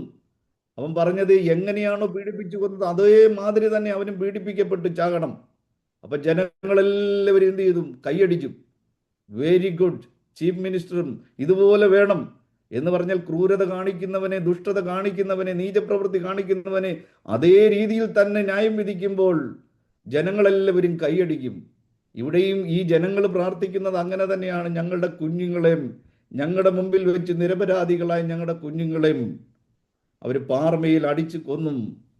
അവരുടെയും മക്കളെ അതുപോലെ അടിച്ചു കൊല്ലും. ആ വേദന എന്താണെന്ന് അവരറിയണം. അല്ല, ഇത് യഹോവയായ ദൈവം അപ്രൂവ് ചെയ്തൊരു കാര്യമല്ല. ഇത് ഈ സങ്കടം സഹിക്കാൻ മേലാതെ കരയുന്ന ഒരു ജനതയുടെ പ്രാർത്ഥനയാണ്. നോക്കണം, നമുക്കറിയാം ഈജിപ്തിലെ കുഞ്ഞുങ്ങളെ, ഈജിപ്തിലെ ജനിക്കുന്ന ആൺകുഞ്ഞുങ്ങളെ മുഴുവനും കൊന്നുകളയുവാൻ, അതിദാരുണമായി കൊന്നുകളയുവാൻ ഫറവോൻ കൽപ്പന കൊടുത്തും. എന്താ കൽപ്പന കൊടുത്തും? ജനിക്കുമ്പോൾ തന്നെ കുഞ്ഞ് പെണ്ണാണെങ്കിൽ ജീവനോടെ വെക്കണം, ആണാണെങ്കിൽ ആ നിമിഷം തന്നെ ആ കുഞ്ഞു കഴുത്തിൽ, ആ പിഞ്ചു കുഞ്ഞിന്റെ കഴുത്തിൽ 2 വിരലുകൾ അങ്ങോട്ട് വെച്ചൊരു അമക്കണം. ആ കുഞ്ഞ് നിമിഷങ്ങൾ കൊണ്ട് പിടഞ്ഞങ്ങ് ചാകും. അഥവാ ഏതെങ്കിലും കുഞ്ഞും ജനിച്ചുവെങ്കിൽ പിന്നീട് ആ കുഞ്ഞിന് എന്ത് ചെയ്യണമെന്ന് അറിയുമോ? മാതാപിതാക്കളുടെ കൈകളിൽ നിന്നും വാങ്ങി, അവിടെ എഴുതിയിരിക്കുന്നു, പുറപ്പാട് പുസ്തകം 1-ാം അധ്യായം 22-ാം വാക്യം, പിന്നെ ഫറവോൻ തൻ്റെ സകല ജനത്തോടും ജനിക്കുന്ന ഏത് ആൺകുട്ടിയെയും നദിയിലിട്ട് കളയണമെന്നും ഏത് പെൺകുട്ടിയെയും ജീവനോടെ രക്ഷിക്കണമെന്നും കൽപ്പിച്ചു. എന്ന് പറഞ്ഞാൽ 100 കണക്കിന്, 1000 ലക്ഷക്കണക്കിന് യഹൂദ കുഞ്ഞുങ്ങളെയും, ജനിച്ച കുഞ്ഞുങ്ങളെയും, മുലയൂട്ടിക്കൊണ്ടിരിക്കുന്ന കുഞ്ഞുങ്ങളെയും, അവരുടെ ജീവനായ കുഞ്ഞുങ്ങളെയും, മുലയൂട്ടിക്കൊണ്ടിരിക്കുന്ന കുഞ്ഞുങ്ങളെ ഈജിപ്ഷ്യൻ പട്ടാളക്കാർ വന്നിട്ട്, ഈജിപ്തിലെ പടയാളികൾ വന്നിട്ട് ആ ഒരു കൈ കൊണ്ട് 2 വിരലുകൊണ്ട് ആ കുഞ്ഞു കാലുകളിൽ പിടിച്ച് തൂക്കി, തല താഴെയും കാല് മുകളിലുമായിട്ടും നമ്മൾ സഞ്ചിയിൽ സാധനം കൊണ്ടുപോകുന്നത് പോലെ ഈ കുഞ്ഞുങ്ങളെ തൂക്കിക്കൊണ്ടു പോകുമ്പോൾ, ഈ കുഞ്ഞുങ്ങൾ പ്രാണന് വേണ്ടി, ജീവന് വേണ്ടി കരയുമ്പോൾ എത്രത്തോളം ഈ മാതാപിതാക്കളുടെ ഹൃദയം തകർന്നു കാണും. എന്നിട്ട് ഒരു ദയമില്ലാതെ ഈ കുഞ്ഞുങ്ങളെ കൊണ്ടുവന്ന് നൈൽ നദിയിലേക്ക്, വെള്ളത്തിലേക്ക് എറിഞ്ഞു. ഈ കുഞ്ഞുങ്ങൾ, ജീവനുള്ള കുഞ്ഞുങ്ങൾ ആ വെള്ളത്തിൽ മുങ്ങിത്താഴുമ്പോൾ, പിടഞ്ഞു താഴുമ്പോൾ അവർ പൊട്ടിച്ചിരിച്ചു. ഇത്രയും ക്രൂരതകൾ കാണിക്കുമ്പോൾ ഈ മാതാപിതാക്കൾ പ്രാർത്ഥിക്കുന്നതിനകത്ത് എന്തെങ്കിലും ഒരു തെറ്റുണ്ടോ എന്നാണ് ഞങ്ങൾ ചോദിക്കുന്നത്. പ്രിയപ്പെട്ടവരെയും, നമ്മൾ ശരിക്ക് ദൈവത്തിൻ്റെ വചനം, അതിൻ്റെ ബാക്ക്ഗ്രൗണ്ട് നന്നായിട്ട് പഠിക്കണം. യഹോവയായ ദൈവം ക്രൂരനായ ദൈവമാണ്. നമുക്ക് വേഗത്തിൽ കടന്നു പോകാം. ഓക്കെ, ഈജിപ്തിലെ കടിഞ്ഞുകിലുകളെയൊക്കെയും കൊന്നുകളഞ്ഞ ദൈവം ഇങ്ങനെ ചെയ്യുവാൻ പാടുണ്ടോ? കുഞ്ഞുങ്ങളെ കൊല്ലുന്നത് ക്രൂരതയല്ലേ? അതേ, ദൈവത്തിന്റെ ന്യായവിധിയിൽ ഒരു ന്യായവിധിയാണ്. നിങ്ങളും അറിയണം ഈ വേദന എന്താണെന്നും. അവസാനമായി 10 ബാധകൾ, അവസാനത്തെ ബാധ ദൈവമായിരിക്കുമ്പോൾ വചനം പറയുന്നു, അർദ്ധരാത്രിയിൽ ഈജിപ്റ്റ് മുഴുവനും അതിഭയങ്കരമായ നിലവിളി ഉയർന്നും. കാരണം അവർക്കും ആ വേദന എന്താണെന്ന് മനസ്സിലായി. സകല കടിഞ്ഞൂലുകളും അവരുടെ മുമ്പിൽ പിടഞ്ഞും പിടഞ്ഞും. ഈ വേദന എന്താണെന്ന് അവർ നേരത്തെ അറിഞ്ഞിരുന്നില്ല. ഇപ്പോൾ ആ വേദന എന്താണെന്ന് എല്ലാവരും, ഈജിപ്റ്റ് മുഴുവനും ഒരു വലിയ നിലവിളി ഉയരുവാൻ ഇടയായി തീർന്നു. നോക്കണം, എന്തുകൊണ്ടാണ് ദൈവം ഇവരെ ഉന്മൂലനാശനം ചെയ്യണമെന്ന് പറഞ്ഞതും? ആവർത്തനം 25:17 അവർ ചെയ്ത ചില തെറ്റുകൾ, അമാലേക്യർ ചെയ്ത ചില തെറ്റുകൾ. നിങ്ങൾ മിസ്രൈമിൽ നിന്ന് പുറപ്പെട്ടു വരുമ്പോൾ വഴിയിൽ വെച്ച് അമാലേക്ക് നിന്നോട് ചെയ്തതും, അവൻ ദൈവത്തെ ഭയപ്പെടാതെ വഴിയിൽ നിന്റെ നേരെ വന്നും നീ ക്ഷീണിച്ചും തളർന്നു വിരിക്കുമ്പോൾ നിന്റെ മുമ്പിൽ പിന്നണിയിലുള്ള ബലഹീനരെയൊക്കെയും സംഹരിച്ച കാര്യം തന്നെ ഓർത്തുകൊള്ളുക. നോക്കണം, ഇസ്രായേൽ മക്കൾ മരുഭൂമിയിലൂടെ പ്രയാണം ചെയ്ത് നടന്നും തളർന്നും ദാഹിച്ചും വിശന്നും അവർക്ക് മുന്നോട്ട് യാത്ര ചെയ്യുവാൻ കഴിയാം. പാളയത്തിൽ തളർന്നിരുന്ന ബലഹീനരായ ആളുകളെ പുറകിലൂടെ വന്നിട്ട് അങ്ങോട്ട് പോയി ആക്രമിച്ചില്ല, അവരുടെ രാജ്യം കൈയടക്കാൻ വേണ്ടി പോയില്ല. അവരെ പുറകിലൂടെ വന്നിട്ട് നിഷ്കരുണം അവരെ കൊന്നുകളയുവാനിടയായി തീർന്നു. ദൈവം അന്നേ പറഞ്ഞാണ്, ഇവരെ ഞാൻ വെറുതെ വിടുകയില്ല. ദൈവം ന്യായം വിധിക്കുന്ന ദൈവമാണ്. നമ്മുടെ നാട്ടിലെ ഒരാൾ കുറ്റകൃത്യം ചെയ്തു കഴിഞ്ഞാൽ അതിനെ ശിക്ഷ വിധിക്കുന്ന ദൈവത്തെ, ശിക്ഷ വിധിക്കുന്ന ജഡ്ജി ആരെങ്കിലും ക്രൂരൻ എന്ന് വിളിക്കും? ഗോവിന്ദച്ചാമി ഇത്രയും ക്രൂരത കാണിച്ചു. ഗോവിന്ദച്ചാമിയെ വെറുതെ വിട്ടാൽ, കോടതി ജഡ്ജി വെറുതെ വിട്ടായിരുന്നെങ്കിൽ ആ ജഡ്ജിയെ ജീവിക്കാൻ ആരെങ്കിലും അനുവദിക്കൂ? നാട്ടുകാർ ജഡ്ജിയെ പട്ടിയെ പോലെ നടു റോഡിൽ അടിച്ചു കൊന്നേനെ. കാരണം ഗോവിന്ദച്ചാമിക്ക് കൊടുത്ത ശിക്ഷ കുറഞ്ഞു പോയി. അതുകൊണ്ട് ഇപ്പോഴും ആളുകൾക്ക് കോപമാണ്. ആ വക്കീലിനെ കണ്ടു കഴിഞ്ഞാൽ കയ്യിലിട്ട് പിടിക്കും. ഇടിച്ചു കൊല്ലാനുള്ള ദേഷ്യം, ആ വക്കീലിനോടുള്ള ദേഷ്യം, ആ ജഡ്ജിയോടുള്ള ദേഷ്യം. എന്നിട്ട് ആളുകൾ പറഞ്ഞു, ഇവനൊക്കെയാണോ ജഡ്ജി എന്ന് പറഞ്ഞാൽ അവർ ചെയ്യുന്ന തെറ്റിനനുസരിച്ച് ശിക്ഷ വിധിക്കുമ്പോൾ ഗോവിന്ദച്ചാമിയെ തൂക്കിലേറ്റുവാൻ വേണ്ടി വിധിച്ചാൽ ആ ജഡ്ജിയെ കേരളത്തിലുള്ളവരെല്ലാവരും പൂമാലയിട്ട് സ്വീകരിക്കും, അഭിനന്ദിക്കും, നീതിമാനായ ജഡ്ജി എന്നും. അതെ, കൊലക്കയറ് വിധിക്കുന്ന ജഡ്ജി ആരെങ്കിലും ക്രൂരെന്ന് വിളിക്കുമോ? ചെന്താമര എന്ന് പറയുന്ന ഒരുത്തൻ 2-3 പേരെ കൊന്നു. അവൻ ജാമ്യത്തിൽ ഇറങ്ങി വീണ്ടും കൊന്നു. വീണ്ടും പറയും, ഇനി ഞാൻ കുറച്ചു പേരെയും കൂടെ കൊല്ലാനുണ്ട്. ഇവനെ തൂക്കിലേറ്റുവാൻ വേണ്ടി വിധിക്കുന്ന ജഡ്ജി ക്രൂരനാണെന്ന് ആരെങ്കിലും പറയുമോ? നീതിമാനാണെന്നല്ലേ പറയത്തുള്ളൂ. ദൈവം നീതിയുള്ള ന്യായാധിപതിയാണ്. ദൈവം ഇങ്ങനെ സ്നേഹിച്ചുകൊണ്ടിരിക്കണം. എന്ത് ചെയ്താലും നോ പ്രോബ്ലം, പോട്ടമോനെ എന്ന് പറഞ്ഞിരിക്കുന്ന ദൈവമല്ല. ദൈവം ന്യായം വിധിക്കുമ്പോൾ മാത്രം, ദൈവം ശിക്ഷിക്കുമ്പോൾ മാത്രം ദൈവം ക്രൂരനാണെന്ന് പറയുന്നതിനകത്ത് എന്ത് ന്യായമായിരിക്കുന്നത്? ഈ ഭൂമിയിലുള്ള ജഡ്ജി ചെയ്ത തെറ്റിനനുസരിച്ച് ന്യായം വിധിക്കുമ്പോൾ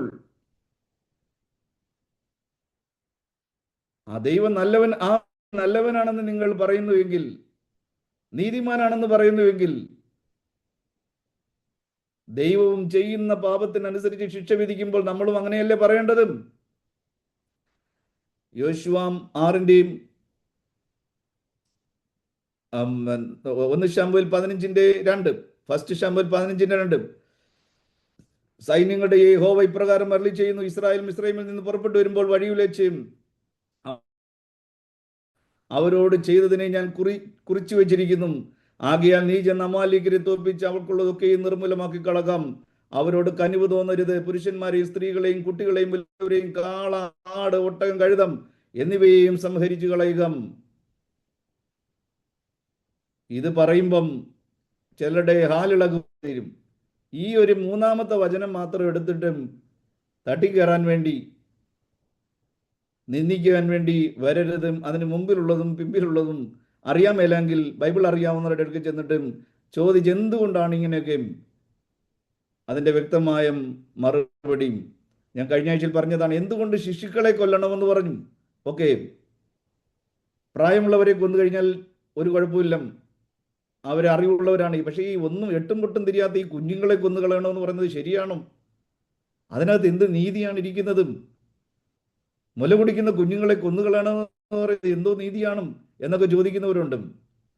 ഒരു കാര്യം, മാതാവും പിതാവും കൊല്ലപ്പെട്ടും ഈ കുഞ്ഞുങ്ങൾ ജീവനോടെ ഇരുന്നു കഴിഞ്ഞാൽ ഈ കുഞ്ഞുങ്ങൾ വളരുന്നത് വെറുപ്പിലായിരിക്കും, വൈരാഗ്യത്തിലായിരിക്കും, പകയിലായിരിക്കും. അവരുടെ പിതാക്കന്മാർ ചെയ്ത അതിൻ്റെ ഇരട്ടിയിൽ അധികം പാപം ഇവർ ചെയ്യുവാനിടയായി തീരും. അവർ സമൂഹത്തിനൊരു ബാധ്യതയായി തീരും. അതുകൊണ്ടാണ് ദൈവം പറഞ്ഞിരിക്കുന്നത്, ശിശുക്കളെയും കൊന്നുകളയുക. പിന്നെ ദൈവം ജീവൻ കൊടുക്കുന്നവനാണ്. ഈ ശിശുക്കൾ മരിച്ചു കഴിഞ്ഞാൽ, അറിയാറാകുന്നതിന് മുമ്പ് അറിവില്ലാത്ത ഈ കുഞ്ഞുങ്ങൾ മരിച്ചു തീരും, സ്വർഗരാജ്യം ലഭിക്കുവരുടെ തീരും. ഇല്ല എന്നുണ്ടെങ്കിൽ ഈ കുഞ്ഞുങ്ങൾ ഞങ്ങളുടെ ആചാരങ്ങളെ നശിപ്പിച്ച ആ ഒരു വെറുപ്പിലും പകയിലും കോപത്തിലും ആ ഭീകരതയിലായിരിക്കും ഈ കുഞ്ഞുങ്ങൾ വളരുന്നത്. സമൂഹം കണ്ടിട്ടുള്ളതിൽ വെച്ച് ഏറ്റവും വലിയ ക്രൂരകൃത്യങ്ങൾ ചെയ്യുന്ന കുറ്റവാളികളായി അവർ മാറുവാനിടയായിത്തീരും. പിന്നെ ആടുകളെയും മാടുകളെയും എല്ലാം കൊന്നുകളയാൻ പറഞ്ഞ ആ സംസ്കാരം തന്നെ അങ്ങും തുടച്ചു നീക്കുകയാണ്. എന്ത് സംസ്കാരമാണ് എന്ന് താഴെ നമ്മൾ വായിക്കുമ്പോൾ നമുക്ക് മനസ്സിലാകും. നമുക്കറിയാം, ദൈവം മാനസാന്തരത്തിന് സമയം കൊടുക്കുന്ന ദൈവമാണ്. സോദോം ഗൊമോറ മാനസാന്തരപ്പെടുവാൻ വേണ്ടി ദൈവം സമയം കൊടുത്തു. ദൈവം പെട്ടെന്ന് കയറി ന്യായം വിധിക്കുന്ന ദൈവമല്ല. ദൈവം കോപത്തിന് വളരെ താമസമുള്ള ദൈവമാണ്, ദീർഘക്ഷമയുള്ള ദൈവമാണ്. അബ്രഹാം ദൈവത്തിന്റെ സന്നിധിയിൽ ഇടിവിൽ നിൽക്കുകയാണ്. അന്ന് ഏറ്റവും മനോഹരമായ പട്ടണമായിരുന്നു സോദോം ഗോമോറം. ദൈവത്തിന്റെ തോട്ടം പോലെയായിരുന്നു, ഏതൻ പോലെയായിരുന്നു. അനേക ലക്ഷം ജനങ്ങൾ അവിടെ കുടിയേറുവാനിടയായി തീർന്നു. ലോത്തും അങ്ങോട്ട് കുടിയേറുവാനിടയായി തീർന്നു. പക്ഷേ പാപം പെരുകി, ആണ് ആണിനോടും പെണ്ണ് പെണ്ണിനോടും അവലക്ഷണമായതും ഹോമോസെക്സുവാലിറ്റി, സെയിം സെക്സ് മാരേജും, ലെസ്ബിയൻ, ഗേ, ട്രാൻസ്ജെൻഡർ, ബൈസെക്സുവൽ, LGBTQI ദൈവം കാത്തിരുന്നു. നോക്കണ, ലക്ഷക്കണക്കിന് ആളുകൾ പാർക്കുന്ന ആ പട്ടണം. അബ്രഹാം ചോദിക്കുകയാണ്, 50 പേരുണ്ടെങ്കിൽ നീ ആ പട്ടണത്തെ നശിപ്പിക്കുമോ നാഥാ? ഇല്ല. അപ്പോൾ ഒരു സംശയം, 45ആയി, 40ആയി, 35ആയി, 30ആയി. അവസാനം ഒരു പ്രാവശ്യം കൂടെ ഏഴയും പൊടിയുമായി ഞാൻ അങ്ങയോടൊന്ന് സംസാരിച്ചു കൊള്ളട്ടെ, എന്നോട് കോപിക്കരുതും. 10 പേര്, ലക്ഷക്കണക്കിന് പേര് പാർക്കുന്ന ആ പട്ടണത്തിൽ 10 നീതിമാന്മാരുണ്ടെങ്കിൽ അബ്രഹാം വിചാരിച്ചു, നിശ്ചയമായും 10 പേരെങ്കിലും കാണാതിരിക്കത്തില്ല. തൻ്റെ സഹോദരൻ ലോത്തും ഭാര്യയും 2 മക്കളും 4 പേര് അങ്ങനെയായി. പിന്നെ ഒരു 6 പേര് എങ്ങനെയായാലും ലക്ഷക്കണക്കിന് ആളുകൾ താമസിക്കുന്ന പട്ടണത്തിൽ കാണാതിരിക്കത്തില്ല.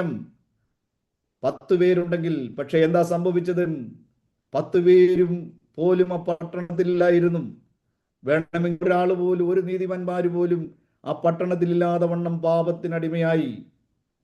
അവസാനം പാപം മുഴുത്തു കഴിഞ്ഞപ്പോൾ ദൈവം സ്വർഗത്തിൽ നിന്നും തീയും ഗന്ധകവും പെയ്യിച്ചും ആ ദുഷ്ടപാപ നഗരത്തെ ഒരു മാതൃകയായി ലോകത്തിന് മുമ്പാകെ കത്തിച്ചു കളയുവാനിടയായി തീർന്നു. ദൈവം പെട്ടെന്നൊന്നും കോപിക്കുന്ന ദൈവമല്ല. സ്തോത്രം. നോക്കണം, വ്യഭിചാരം ചെയ്യുമ്പോൾ എന്തിനാണ് പോലീസ് പോയി പിടിക്കുന്നത്?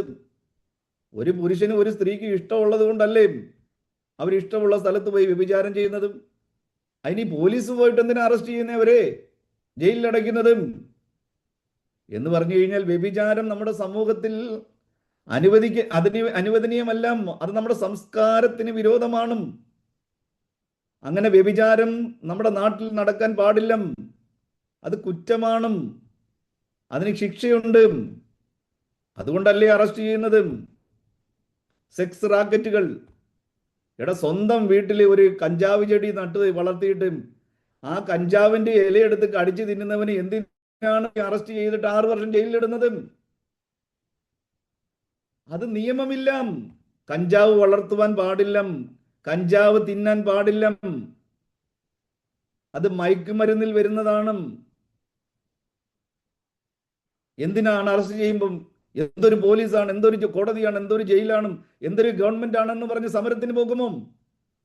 നാട്ടുകാർ ഒന്നിച്ച് നിന്ന് പറയും, കഞ്ചാവ് ചെടി വളർത്തിയവനെയും അവനെയും ജയിലടയ്ക്കണം, വ്യഭിചാരം നടത്തുന്നവരെ പിടിക്കണം, ജയിലിലടയ്ക്കണം, സെക്സ് റാക്കറ്റുകളെ പിടിക്കണം. എന്താ ഇതിൻ്റെയൊക്കെ കാരണം? കാരണം നിയമം അനുവദിക്കുന്നില്ല. അതൊരു സംസ്കാരത്തിന് ചേരുന്ന കാര്യമല്ല.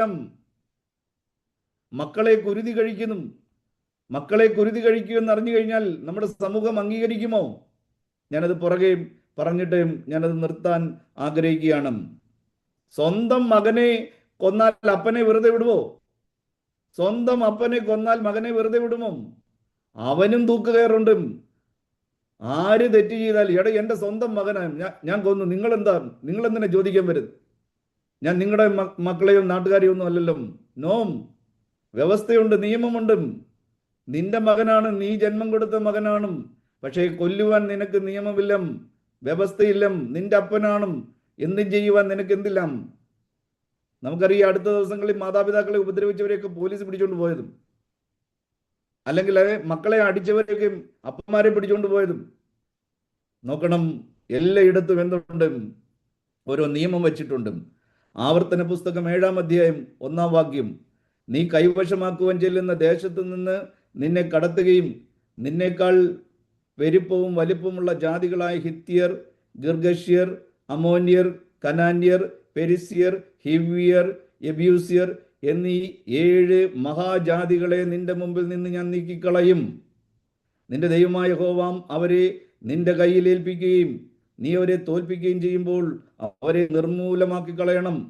അവരോട് ഉടമ്പടി ചെയ്യുകയോ കൃപ കാണിക്കുകയോ അരുത്. ആകയാൽ നിങ്ങൾ അവരോട് ഇങ്ങനെ ചെയ്യണം: അവരുടെ ബലിപീഠങ്ങളെ ഇടിക്കണം, അവരുടെ ബിംബങ്ങളെ തകർക്കണം, അവരുടെ അശേര പ്രതിഷ്ഠകളെ വെട്ടിക്കളയണം, അവരുടെ വിഗ്രഹങ്ങളെ തീയിട്ട് ചുട്ടുകളയണം.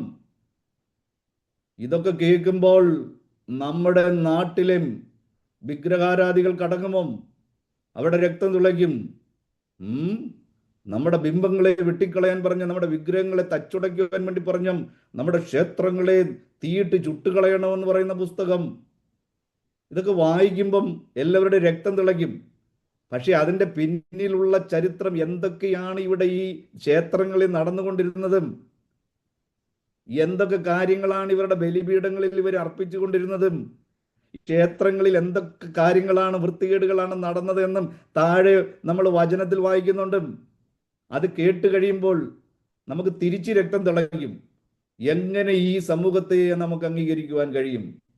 ദൈവം ഇവരോട് ചെയ്തത് ദൈവം ചെറുതായി പോയി എന്നൊരു പക്ഷേ നമുക്ക് തോന്നുവാനിടയായിത്തീരും. നമുക്ക് എന്നിട്ട് പറയുകയാണ് 6-ാം വാക്യം 7-ന്റെ 6, നിന്റെ ദൈവമായ യഹോവയ്ക്ക് നീ ഒരു വിശുദ്ധ ജനമാകുന്നു. ഭൂതലത്തിലുള്ള സകല ജാതികളിലും വെച്ച് നിന്നെ തനിക്ക് സ്വന്തം ജനമാക്കേണ്ടതിന് നിന്റെ ദൈവമായ യഹോവ നിന്നെ തെരഞ്ഞെടുത്തിരിക്കുന്നു. നീ ഒരു വിശുദ്ധ ജനമാണ്. യഹോവ ദൈവമാം, വിശുദ്ധ ജാതി നാം, അവനവകാശമാം ജനം നാം എന്ന് നമ്മൾ ആത്മാവിൽ പാടുന്ന ഒരു പാട്ടുണ്ടല്ലോ, സ്തോത്രം. അപ്പം നമുക്കൊരു ചോദ്യം വരും. എടാ, ദൈവം, ഈ ഭൂമിയും ഭൂതലവും എല്ലാം യഹോവയുടേതാണ്. എടാ, വർഷങ്ങളായിട്ട് അവിടെ കുടിയിരിക്കുന്ന, വർഷങ്ങളായിട്ട് അവിടെ പാർക്കുന്ന, തലമുറകളായിട്ട് അവിടെ പാർക്കുന്ന ആ സ്ഥലത്തിലുള്ള 7 ജാതികളെ നീക്കി കളഞ്ഞിട്ട് വേണം ഈ ഇസ്രായേൽ മക്കൾക്ക് ആ രാജ്യം കൊടുക്കുവാൻ. ഈ ഭൂമിയിൽ എത്രയോ സ്ഥലങ്ങളുണ്ട്. ദൈവം ഇതെല്ലാം ഉണ്ടാക്കിയ സൃഷ്ടാവായ ദൈവമല്ലേ? ദൈവത്തിന് എവിടെ വേണമെങ്കിലും അവർക്കൊരു സ്ഥലം കൊടുത്താൽ പോരെ? എടാ, കുറെ വർഷങ്ങളായിട്ട് അപ്പന്മാരും പോലെ ജീവിച്ചുകൊണ്ടിരിക്കുന്ന ഈ ജാതികളെ നീക്കി കളഞ്ഞിട്ട് ഇവർക്ക് ഈ ഭൂമി കൊടുക്കേണ്ട വല്ല ആവശ്യമുണ്ടോ? അതെന്തൊരു ന്യായമാ? അതെന്തൊരു നീതിയാ? ഇതൊക്കെ കേൾക്കുമ്പോൾ നമുക്ക്, കേൾക്കുന്നവർക്ക് വീണ്ടും ഹാലിളകുവാനിടയായിത്തീരും. എന്നാൽ അതിൻ്റെ പിന്നിലെല്ലാം ഒത്തിരി ചരിത്രമുണ്ട്. എന്തുകൊണ്ടാണ് ദൈവം ഇവരെ നീക്കിക്കളഞ്ഞതും? വേറെ എവിടെയെങ്കിലും ഒരു പൂന്തോട്ടം, വളരെ സമൃദ്ധമായൊരു സ്ഥലം ഉണ്ടാക്കി കൊടുത്തിട്ട് അവിടെ പാർപ്പിച്ചൂടെ? ദൈവത്തിന് എന്ത് വേണമെങ്കിലും ചെയ്യാം. പക്ഷെ ദൈവം ഇവരെ നീക്കിക്കളയുന്നതിന്റെ പിന്നിൽ വേറെ ഒരു കാര്യമുണ്ട്. കാരണം ഇവർ ഈ പാർക്കുന്ന സ്ഥലം വർഷങ്ങൾക്ക് മുമ്പേ അബ്രഹാമിന് ദൈവം ശാശ്വത അവകാശമായി കൊടുത്ത സ്ഥലമാ. അത് നമ്മൾ വായിക്കുന്നത് എവിടെയാണെന്നറിയാമോ? ഉൽപ്പത്തി പുസ്തകം 15-ാം അധ്യായം 7-ാം വാക്യത്തിലാണ്. എത്രയോ വർഷങ്ങൾക്ക് മുമ്പ് പിന്നെ അവനോടും, ഈ ദേശത്തെ നിനക്ക് അവകാശമായി തരുവാൻ കൽദയ പട്ടണമായ ഊരിൽ നിന്ന് നിന്നെ കൂട്ടിക്കൊണ്ടുവന്ന യഹോവ ഞാനാകുന്നു. അന്ന് അവിടെ ആരുമില്ല. അവിടെയുള്ളവർക്കെല്ലാം അബ്രഹാം പണം കൊടുത്തും, അബ്രഹാം ബഹുസമ്പന്നനായിരുന്നു. അവിടെയുള്ളവരുടെ കയ്യിൽ നിന്നും പണം കൊടുത്തിട്ടാണ് സ്ഥലങ്ങൾ വാങ്ങിയതും. എന്ന് വെച്ചാൽ വിലയാധാരം എഴുതിയ വസ്തുക്കൾ. എന്നിട്ട് അപ്പോൾ 13 വാക്യം, 15:13, അപ്പോൾ അവൻ അബ്രഹാമിനോട്, നിന്റെ സന്തതി സ്വന്തമല്ലാത്ത ദേശത്ത് 400 സംവത്സരം പ്രവാസികളായിരുന്നു ആ ദേശക്കാരെ സേവിക്കും. അവർ അവരെ പീഡിപ്പിക്കുമെന്ന് നീ അറിഞ്ഞുകൊള്ളുക. എന്നാൽ അവർ സേവിക്കുന്ന ജാതിയെ ഞാൻ വിധിക്കും. അതിന്റെ ശേഷം അവർ വളരെ സമ്പത്തോടുകൂടെ പുറപ്പെട്ടു വരും. 4-ാം തലമുറക്കാർ ഇവിടേക്ക് മടങ്ങി വരും. അമോന്യരുടെ അക്രമം ഇതുവരെ തികഞ്ഞിട്ടില്ല എന്നരുളി ചെയ്തു എന്ന് യഹോവ അബ്രഹാമിനോട് ഒരു നിയമം ചെയ്തു. 18-ാം വാക്യം, അന്ന് യഹോവ അബ്രഹാമിനോട് ഒരു നിയമം ചെയ്തു, നിന്റെ സന്തതിക്ക് ഞാൻ മിസ്രയീം നദി തുടങ്ങി ഫ്രാത്ത് നദി വരെയുള്ള മഹാനദിയുള്ള ഈ ദേശത്തെ കൈവശമായി തരും. വർഷങ്ങൾക്ക് മുമ്പ് അബ്രഹാമിന് ദൈവം കൊടുത്ത വാഗ്ദത്തമാണ്. അബ്രഹാം പണം കൊടുത്ത് ഈ സ്ഥലങ്ങൾ വാങ്ങിയെന്നുള്ളതിന്റെ വചനങ്ങളൊക്കെ ധാരാളം വചനങ്ങൾ നമുക്കുണ്ട്. അത് ഇന്ന് എടുക്കുവാനായിട്ട് സമയമില്ല. എന്നാൽ ദൈവം എന്ത് ചെയ്തു? ഇസ്രായേൽ മക്കൾ അവിടുന്ന് എവിടേക്ക് പോയി? ഈജിപ്തിലേക്ക് പോയി. അവസാനം ഇവരുടെ ഈ സ്ഥലങ്ങളെല്ലാം ആര് കൈയടക്കിയെന്നറിയാമോ? മറ്റുള്ള ഈ 7 ജാതികൾ കൈയടക്കുവാനിടയായി തീർന്നു. എന്നിട്ട് വേറൊരു കാര്യങ്ങളുണ്ട്. ബൈബിൾ തെറ്റാണ് എന്ന് പ്രസ്താവിക്കാൻ വേണ്ടി ചില നിരീശ്വരന്മാരും, ദൈവം, യഹോവയായ ദൈവം പറഞ്ഞത് 400 വർഷം അവരെ ഈജിപ്തിൽ അടിമകളായിരിക്കുമെന്നല്ലേ. എന്നാൽ 430 വർഷം കഴിഞ്ഞിട്ടാണല്ലോ അവരും വന്നത് എന്ന് ചോദിക്കും.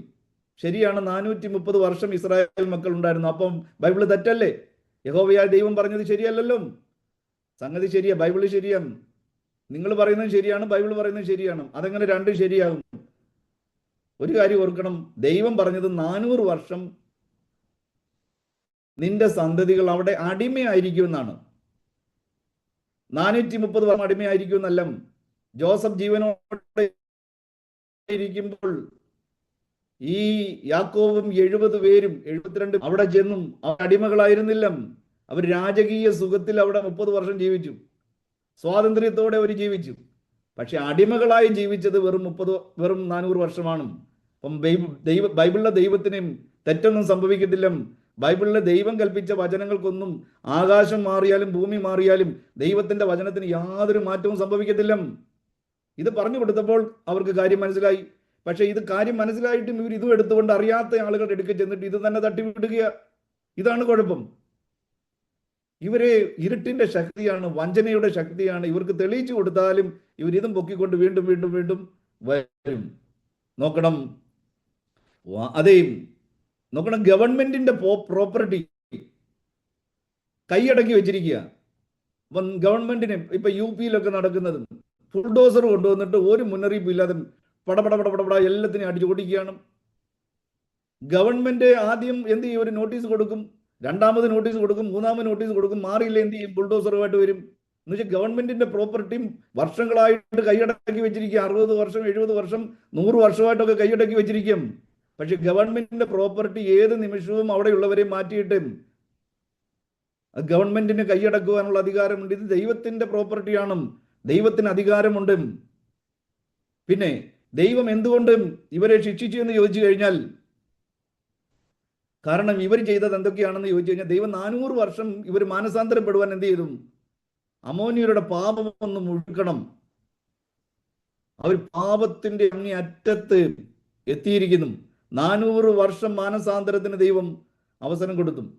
നിനവയിലെ ജനങ്ങൾക്ക് ദൈവം എന്ത് ചെയ്തു? മാനസാന്തരത്തിനും മുന്നറിയിപ്പുമായിട്ട് യോനയെ അയച്ചു. അങ്ങനെ നിനവയിലുള്ളവരെ രാജാവ് മുതൽ മുല കുടിക്കുന്ന കുഞ്ഞുങ്ങൾ, മാടുകളെല്ലാം കൂടെ ഉപവസിച്ച് രട്ടെടുത്ത് നിലമ്പാട് വീണും അവരുടെ പാപങ്ങൾ ഏറ്റുപറഞ്ഞപ്പം 1,20,000 ചില്ലുവാനം ജനങ്ങളും. അന്നത്തെ ഒരു മഹാനഗരമായിരുന്നു നിനവേ. ഞാൻ ഇറാഖിൽ ചെന്നപ്പോൾ നിനവയിൽ ഒന്ന് പോകുവാൻ വേണ്ടി പരിശ്രമിച്ചും, പക്ഷെ പോലീസുകാരെ ഞങ്ങളെ അങ്ങോട്ട് കടന്നു പോകുവാൻ അനുവദിച്ചില്ല. മെസൂളിൽ പോകുവാൻ വേണ്ടി ആഗ്രഹിച്ചും മെസൂളിന്റെ ബോർഡർ കടത്തി അവിടുത്തെ പോലീസ് വിടുകുന്നില്ല. പിന്നെ നമുക്ക് അനുവദിക്കപ്പെട്ട സ്ഥലത്ത് മാത്രം സുവിശേഷം അറിയിക്കുവാൻ ഇറാഖിൽ ഏകദേശം 16 വീടുകളിൽ, ഇറാഖികളായ അറബികളുടെ വീടുകളിൽ സുവിശേഷം അറിയിക്കുവാൻ ദൈവം എനിക്ക് കൃപ നൽകി. ഇതൊരു മഹാഭാഗ്യമാണ്. നമ്മുടെ കേരളത്തിലെ ആരും അറിയാത്ത ആയിക്കുന്നു എന്ന് പറയുന്ന ഒരു ചെറിയ, അതായത് വെളിച്ചം എത്താത്ത ഒരു ഇരുളടഞ്ഞ ഭൂഖണ്ഡം എന്നൊക്കെ പറയുന്നത് പോലെ അവിടെ ജനിച്ച നമുക്കൊക്കെ ഈ ഇറാഖിൽ പോയി, സിറിയയിൽ പോയി, ജോർഡാനിൽ പോയി, തുർക്കിയിൽ പോയി, അഫ്ഗാനിസ്ഥാനിലൊക്കെ പോയി സുവിശേഷം അറിയിക്കുക എന്നൊക്കെ പറഞ്ഞു കഴിഞ്ഞാൽ അതിനേക്കാൾ വലിയ ശ്രേഷ്ഠമായ പദവികളൊന്നുമില്ല. നോക്കാം, നമുക്കറിയാം പുതിയ നിയമത്തിലേക്ക് വരുമ്പം അനന്യാസും സഫീറയും എന്താ പാപം ചെയ്ത്? നമ്മൾ ഈ ഓർക്കുമ്പം എത്ര വലിയ കൊടിയ പാപമൊന്നും അവർ ചെയ്തില്ല. അവര് 10 ലക്ഷം രൂപയ്ക്ക് വസ്തുവകൾ വിറ്റും അതിനകത്ത് 1 ലക്ഷം രൂപ എടുത്ത് മാറ്റി വെച്ചും 9 ലക്ഷം രൂപയും കൊണ്ടുവന്ന് എന്ത് ചെയ്തു? അപ്പോസ്തലന്മാരുടെ കാൽക്കൽ വെച്ചു. അവരെന്താ തെറ്റ് ചെയ്തേ? പെട്ടെന്ന് തന്നെ ദൈവത്തിന്റെ പ്രവൃത്തി അവിടെ ഇടപെടുവാൻ തീർന്നു. പത്രോസിന്റെ കാൽക്കൽ അവർ പരിശുദ്ധാത്മാവിനോട് വ്യാജം കാണിച്ചും ഒരു ചെറിയ തെറ്റു ചെയ്തു എന്നുള്ളതിന്റെ പേരിൽ അവിടെ അവർ പിടഞ്ഞു വീണ് ചാകുവാനിടയായി തീർന്നു.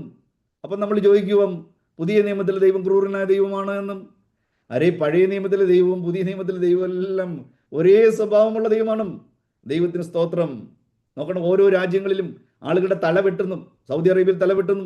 ഇന്ത്യയിൽ കഴുകുമരത്തിൽ കയറിനകത്ത് കടന്ന് തൂങ്ങണം. ചില രാജ്യങ്ങളിൽ വെടിവെച്ച് തലയിൽ, ബ്രിട്ടനിലൊക്കെ വെടിവെച്ച് കൊല്ലും. അമേരിക്ക ചെന്ന് കഴിയുമ്പോൾ ഇലക്ട്രിക് ചെയറിനകത്ത് കറണ്ട് അടുപ്പിച്ച് കൊല്ലും. എന്തോ ഒരു വേദനയും. ഇതൊക്കെ വിധിക്കുന്ന ജഡ്ജി ക്രൂരനാണെന്ന് പറയാൻ പറ്റുമോ? നേരത്തെ പറഞ്ഞിട്ടായിരുന്നു, ഞാൻ പറയാൻ പറഞ്ഞത് ഇപ്പോൾ ഓർമ്മ വന്നുകൊണ്ട് പറയുകയാണ്. എന്ന് വെച്ചാൽ ചെയ്യുന്ന തെറ്റിനനുസരിച്ച് ദൈവം ന്യായം വിധിക്കുമ്പോൾ ദൈവത്തെ മാത്രം ക്രൂരനെന്ന് വിളിച്ചിട്ടും ഈ ലോകത്തിലുള്ളവരെ നല്ലവരെന്ന് പറയരുത്. ദൈവത്തിന് സ്തോത്രം. ഉൽപ്പത്തി പുസ്തകം 18:20 പിന്നെ സോദോമിന്റെയും ഗൊമോറയുടെയും നിലവിളി വലിയതെന്നും അവരുടെ പാപം അതിന്റെ പാപം അതികഠിനമെന്ന് ഞാൻ അറിയുന്നതെന്ന് ദൈവം പറയുകയാണ്. നോക്കണം, കനാന്യരി ചെയ്ത പാപങ്ങൾ ദൈവം ആ സ്ഥലത്തെ തുടച്ചു നീക്കിയിട്ടും കനാന്യരി ചെയ്ത പാപങ്ങളും ഞാൻ ഇന്ന് വായിക്കുന്നില്ല. ലേവിയ പുസ്തകം 18-ാം അധ്യായം 3 മുതൽ 23 വരെയുള്ള വാക്യങ്ങൾ വായിക്കുമ്പോൾ കനാന്യരി ചെയ്ത പാപങ്ങൾ, ഈ 7 മഹാജാതികൾ ചെയ്ത മ്ലേച്ഛതകൾ എന്തൊക്കെയാണെന്ന് എഴുതി വെച്ചിരിക്കുന്നു. ഒന്നാമതായിട്ട് ഞാൻ പെട്ടെന്ന് വായിക്കുകയാണ്. രക്തബന്ധമുള്ള ലൈംഗിക ബന്ധം. സ്വന്തം അപ്പൻ മകളോടുകൂടെ ക്ഷയിക്കുന്നു, സ്വന്തം മകൻ അമ്മയുടെ കൂടെ ക്ഷയിക്കുന്നു, അതായത് വല്യപ്പൻ കൊച്ചുമകളോടുകൂടെ ക്ഷയിക്കുന്നു, സഹോദരന്റെ ഭാര്യയുടെ കൂടെ, സഹോദരിയുടെ ഭാര്യയുടെ കൂടെ. അങ്ങനെ ആ ലിസ്റ്റ് മുഴുവൻ വായിച്ചു കഴിയുമ്പോൾ നമ്മുടെ രക്തം തിളയ്ക്കും. ലൈംഗിക ബന്ധം, ഇൻസെസ്റ്റ്, അഗമ്യഗമനം എന്ന് പറയും. സ്വന്തം രക്തബന്ധങ്ങൾ തമ്മിലുള്ള ലൈംഗികത അവിടെ നിലനിന്നും. നമ്മുടെ നാട്ടിൽ സ്വന്തം മകളെ പീഡിപ്പിക്കുന്ന ഒരപ്പൻ, എത്രയോ പേരെ ഇങ്ങനെ പിടിക്കപ്പെടുന്നു. എന്തായിരിക്കും അവിടെ നടക്കുന്നത്? വല്യപ്പൻ കൊച്ചുമകളെ കൂടെ ക്ഷയിക്കുന്ന ഒരു വല്യപ്പൻ നമ്മുടെ നാട്ടിലുണ്ടെന്ന് അറിഞ്ഞാൽ നമ്മൾ അടങ്ങിയിരിക്കുമോ? അയാളുടെ കൊച്ചുമകളല്ലേ എന്ന് വിചാരിക്കുമോ? ഇത് നീചപ്രവൃത്തിയാണ്. ഇതൊരിക്കലും അംഗീകരിക്കാൻ കാര്യമല്ല. 2, നിന്റെ അമ്മയുടെ നഗ്നത അനാവൃതമാക്കരുത്, അവൾ നിന്റെ അമ്മയാകുന്നു എന്ന് പറഞ്ഞാൽ സ്വന്തം അമ്മയുമായിട്ട് ലൈംഗിക ബന്ധം. 3, നിന്റെ സഹോദരിയുടെ നഗ്നത അനാവൃതമാക്കരുത്, സഹോദരിയുമായി ലൈംഗിക ബന്ധം. 4, നിന്റെ മകളുടെ നഗ്നതയോ മകളുടെ നഗ്നതയോ അനാവൃതമാക്കരുത് എന്ന് വെച്ചാൽ കൊച്ചുമക്കളുമായി ലൈംഗിക ബന്ധം, പേരക്കുട്ടികളുമായിട്ടുള്ള ലൈംഗിക ബന്ധം. 5, അപ്പന്റെ സഹോദരിയുടെ നഗ്നത അനാവൃതമാക്കരുത്. 6, അമ്മയുടെ സഹോദരിയുടെ നഗ്നത അനാവൃതമാക്കരുത്. അപ്പന്റെ സഹോദരന്റെ ഭാര്യയുടെ അടുക്കൽ ചെല്ലരുത്. അവൾ നിന്റെ ഇളയമ്മയല്ലും. നിന്റെ മരുമകളുടെ നഗ്നത അവൾ നിന്റെ മകന്റെ ഭാര്യയല്ലും. സഹോദരന്റെ ഭാര്യയുടെ നഗ്നത. 10, ഒരു സ്ത്രീയുടെയും അവളുടെ മകളുടെയും എന്ന് വെച്ചാൽ അമ്മയും മകളെയും ഒരുപോലെ ഭോഗിക്കുന്നു. ഭാര്യ ജീവനിരിക്കുമ്പോൾ ഭാര്യയുടെ സഹോദരിയുടെ കൂടെ. 12, ഋതുമതിയായ സ്ത്രീകളോടുകൂടെ. 13, കൂട്ടുകാരന്റെ ഭാര്യയോടുകൂടെ. 14, നിന്റെ സന്തതിയിൽ ഒന്നിനെയും മോലേക്കിന് അർപ്പിച്ച് നിന്റെ ദൈവത്തിന്റെ നാമത്തെ, എന്ന് വെച്ചാൽ മോലേക്ക് എന്ന് പറയുന്ന ഭഗവാൻ, പ്രതിഷ്ഠ, ദേവൻ, ആ ദേവന്റെ മുമ്പാകെ അത് ഒരു മൃഗത്തിന്റെ മുകളിൽ കൈനീട്ടിയിരിക്കുന്ന ഒരു ബിംബമുണ്ട്, പിച്ചള ബിംബം. അതിനകത്ത് തീക്കുണ്ടമുണ്ടാക്കി കുഞ്ഞുങ്ങളെ കൊണ്ടുപോയി, ജീവനുള്ള കുഞ്ഞുങ്ങളെ കൊണ്ടുപോയി ആ തീക്കുണ്ടത്തിനകത്ത് അഗ്നിപ്രവേശം ചെയ്യിക്കും. ആ തീക്കുണ്ടത്തിൽ ബലിയർപ്പിക്കും. നമ്മുടെ നാട്ടിൽ എവിടെയെങ്കിലും കുഞ്ഞുങ്ങളെ ജീവനോടെ ബലി കഴിക്കുന്ന ഒരു ക്ഷേത്രമുണ്ടെങ്കിൽ നിങ്ങൾ വെച്ചുകൊണ്ടിരിക്കുമോ? ഒരു വലിയ വിളകും.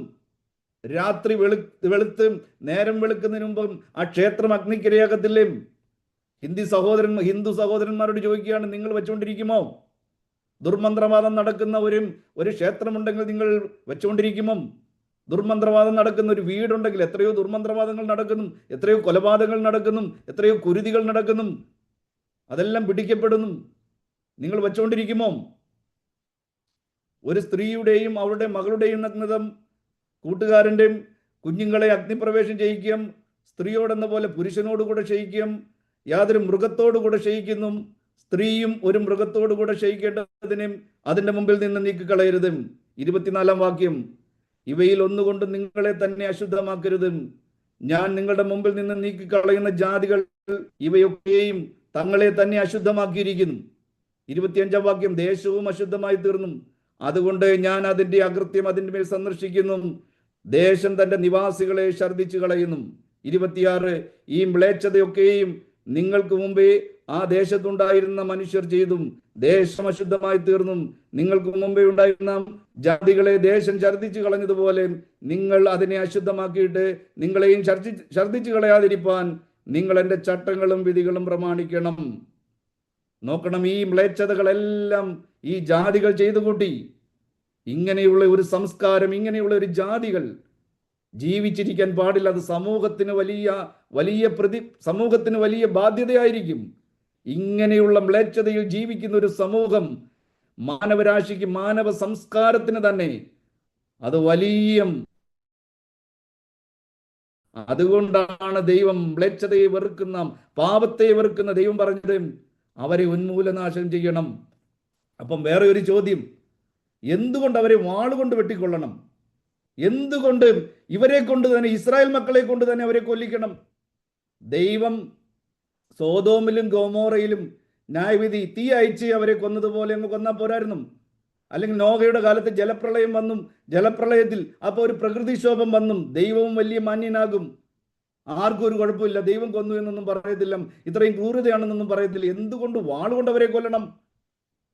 പ്രിയപ്പെട്ടവരെ, എൻ്റെ വാക്ക് നിർത്തുകയാണ്. എന്തുകൊണ്ട് കൊല്ലണമെന്ന് പറഞ്ഞു കഴിഞ്ഞാൽ, ഇസ്രായേൽ മക്കൾ തന്നെ ഇത് കണ്ടിട്ട് അവരുടെ കൈകൾ കൊണ്ട് അവരെ നശിപ്പിച്ചു കളയുമ്പോൾ അവർ ഓർക്കണം, ഈ മ്ലേച്ഛത ഞങ്ങളുടെ ജീവിതത്തിൽ ഒരിക്കലും സംഭവിക്കുവാൻ പാടില്ല. ഇത്രയും മ്ലേച്ഛത ചെയ്ത ഇവരെ അവരുടെ കൈകൾ കൊണ്ട് തന്നെ ദൈവം കൊല്ലിക്കുവാൻ വിട്ടുകൊടുത്ത് കാണണം. ഇവരിലൂടെ ആ ജാതിയെ ഉന്മൂലനാശം ചെയ്യണം. ഇവരുടെ സന്തതികളോട്, തലമുറകളോട് ഇത് പറയണം. അതിനുവേണ്ടിയാണ് ദൈവം അവരെ കൊണ്ട് തന്നെ, ദൈവത്തിന് ഇച്ചിരി തീ അയച്ചാൽ, വെള്ളം അയച്ചു കഴിഞ്ഞാൽ, ഒരു മഴ അയച്ചു കഴിഞ്ഞാൽ, ഒരു കൊടുങ്കാറ്റ് അയച്ചു കഴിഞ്ഞാൽ, ഒരു പ്രകൃതിക്ഷോഭം അയച്ചു കഴിഞ്ഞാൽ അവരെല്ലാവരും നാമാവിശേഷമാകും. പക്ഷെ ഇത് ആ സംസ്കാരം ഇനി ഒരിക്കലും ഉണ്ടാകുവാൻ പാടില്ല എന്നുള്ള ഒരു മുന്നറിയിപ്പാണ് ദൈവം കൊടുക്കുന്നേ. പ്രിയപ്പെട്ട, സത്യം എന്താണെന്ന് അറിയാതെ അവിടുന്ന് ഇവിടുന്നും ഓരോ വചനങ്ങൾ എടുത്തിട്ട് പഴയ നിയമത്തിലെ യഹോവ ക്രൂരനായിരുന്നു, ദൈവം നല്ലവനായിരുന്നു എന്നൊക്കെ പറഞ്ഞും മനുഷ്യരെ വഞ്ചിക്കുന്നത് നിങ്ങൾ നിർത്തിയിട്ട് നിങ്ങൾ സത്യം ഗ്രഹിക്കുന്നുവെങ്കിൽ പഴയ നിയമത്തിലെ ദൈവവും പുതിയ നിയമത്തിലെ ദൈവവും ഒരേ സ്വഭാവമുള്ള നീതിമാനായ, അതേ നീതിയോടെ ന്യായം വിധിക്കുന്ന ദൈവമാണെന്നുള്ള സത്യം ഞാൻ നിങ്ങളോട് വിളിച്ചു പറയുന്നു. പുതിയ നിയമത്തിലെ ദൈവത്തിൻ്റെ ന്യായവിധിയെക്കുറിച്ച് കുറേ വചനങ്ങളുണ്ട്, അതിൽ നിന്ന് നമുക്ക് പറയുവാൻ സാധ്യമല്ല. ദൈവം അനുവദിച്ചാൽ നമുക്ക് പിന്നീട് ചിന്തിക്കാം.